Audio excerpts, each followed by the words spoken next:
আসসালামু আলাইকুম প্রিয় ভিউয়ার্স। ইসরায়েলের হামলায় লেবাননে নিহত 100, আহত 4 শতাধিক। লেবাননে ইসরায়েলের হামলায় অন্তত 100 জন নিহত হয়েছেন।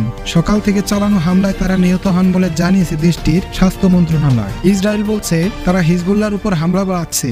দক্ষিণ লেবাননের বাসিন্দারা ইরান সমর্থিত গোষ্ঠীটির ব্যবহার করা জায়গা ছেড়ে যেতে ফোনে সতর্কবার্তা পাচ্ছেন। লেবানিজ এক মন্ত্রী এসব বার্তা দেওয়াকে মনস্তাত্ত্বিক যুদ্ধ বলে আখ্যা দিয়েছেন। অন্যদিকে ইসরায়েলি এক মন্ত্রী বলেছেন, লক্ষ্য অর্জিত না হওয়া পর্যন্ত হামলা চলবে।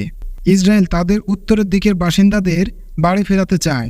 গাজায় যুদ্ধ হওয়ার পর থেকে ইসরায়েল ও লেবাননের মধ্যে আন্তঃসীমানা হামলা বেড়েছে। লেবাননের বিস্ফোরক ডিভাইস ব্যবহার করে চালানো হামলায় হিজবুল্লাহ ইসরায়েলকে দায়ী করছে।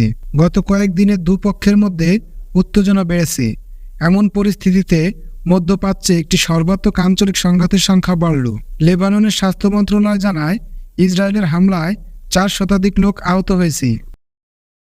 দেশটির জনস্বাস্থ্য মন্ত্রণালয় সকালে এক বিবৃতিতে দক্ষিণ দিকের হাসপাতালগুলোকে জরুরি নয় এমন অস্ত্রোপচার বন্ধ রাখতে অনুরোধ জানিয়েছে। আহত যারা জরুরি বিভাগে আসবেন তাদের চিকিৎসা দেওয়ার জন্য চিকিৎসকদের প্রস্তুত থাকতে নির্দেশনা দেওয়া হয়েছে। লেবাননের দক্ষিণাঞ্চল এবং বৈরুতের দক্ষিণ দিকের শহরতলিতে সোম ও মঙ্গলবার স্কুল বন্ধ করে দেওয়া হয়েছে বলে জানিয়েছে শিক্ষা মন্ত্রণালয়। লেবাননের স্বাস্থ্য মন্ত্রণালয় জানায়, ইসরায়েলের হামলায় 4 শতাধিক লোক আহত হয়েছেন।